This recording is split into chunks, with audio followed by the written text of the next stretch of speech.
अस्सलाम वालेकुम। अम्मीज़ किचन में मैं अरसला आपको एक बार फिर से वेलकम करती हूँ। और कैसे हैं आप सब? उम्मीद करती हूँ खैरियत से होंगे और हम भी खैरियत से हैं।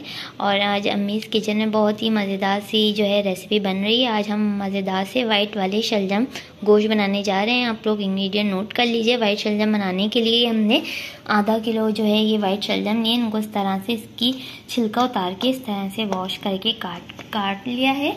और ये हमने 3 पाव जो है गोश्त लिया है, इसको बॉईल कर लिया था। ये 4 बड़े टमाटर लिए हैं, इस तरह से स्लाइस कर लिए हैं। ये आधी गड्डी जो है हरा धनिया है। 4 से 5 जो है हरी छोटी मिर्चें हैं।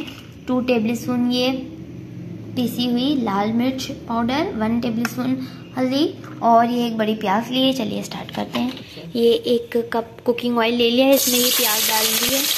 ये प्याज जो है हल्की सी सौटे हो गई है। अब 2 टेबलस्पून लहसुन अदरक का पेस्ट डाल रहे हैं। और अब ये देखिए व्यूअर्स, ये टमाटर डाल रहे हैं। साथ ही ये मसाले डाल रहे हैं, मिक्स करेंगे। और देखिए व्यूअर्स, ये मसाले के साथ ये हम शलजमों को डाल रहे हैं ताकि इसके साथ मसालों के साथ भुन जाए और गल भी जाए। मिक्स करेंगे। देखिए इसको जो है टमाटो के साथ पकाएंगे, पर टमाटो का पानी जो है निकलेगा, इसमें ये गल जाएंगे क्योंकि हमारा ये जो गोश्त है वो हमने बॉईल कर लिया था। इसलिए आप जो है इस टमाटो के साथ शलजमों को पका रहे हैं। देखिए व्यूअर्स, ये हमने तकरीबन 15 से 20 मिनट पकाया है। इन शलजमों को देखिए कितने अच्छे से ये गल गए हैं। और इनको इस तरह से चमचे की मदद से इस तरह से कर लिया ताकि ये थोड़े से सॉफ्ट हो जाएं, थोड़े से टूट से जाएं, मिक्स हो जाएं। और अभी हम बॉयल गोश्त है ये डाल रहे हैं।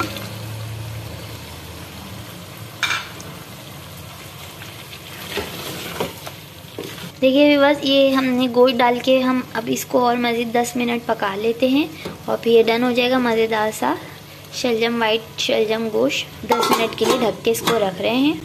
और देखिए व्यूअर्स, ये हमने जो है तकरीबन 10 मिनट तक पकाया है गोश्त के साथ। और अब जो है ये इसके अंदर थोड़ा सा हरा धनिया और जो है हरी मिर्च डाल रहे हैं। देखिए कितना अच्छा सा कलर आ गया है और ये डन हो चुके हैं वाइट शलजम गोश्त। आप लोग ज़रूर ट्राई कीजिएगा इस मज़ेदार सी रेसिपी को।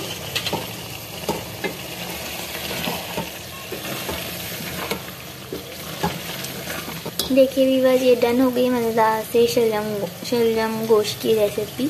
और अब हम इसको डिश आउट कर रहे हैं। देखिए सारा कुकिंग ऑयल ऊपर आ गया है, इसको हम डिश आउट कर रहे हैं। और देखिए व्यूअर्स, ये डन हो चुके मज़ेदार से शलजम गोश्त। उम्मीद है आप लोगों को पसंद आई होगी ये मज़ेदार सी रेसिपी। आप लोग ज़रूर ट्राई कीजिएगा इस मज़ेदार से वाइट शलजम गोश्त की रेसिपी को। और अगर अभी तक आप लोगों ने अम्मीज़ किचन को सब्सक्राइब नहीं किया है तो जल्दी से सब्सक्राइब कीजिए ताकि मोर वीडियोस की नोटिफिकेशन मिल सके। कल फिर मिलेंगे न्यू रेसिपी के साथ। जब तक अपना ख्याल रखिएगा, दुआ में याद रखिएगा और अम्मीज़ किचन की रेसिपीज़ को देखते रहिएगा, ट्राई करते रहिएगा। अल्लाह हाफिज़।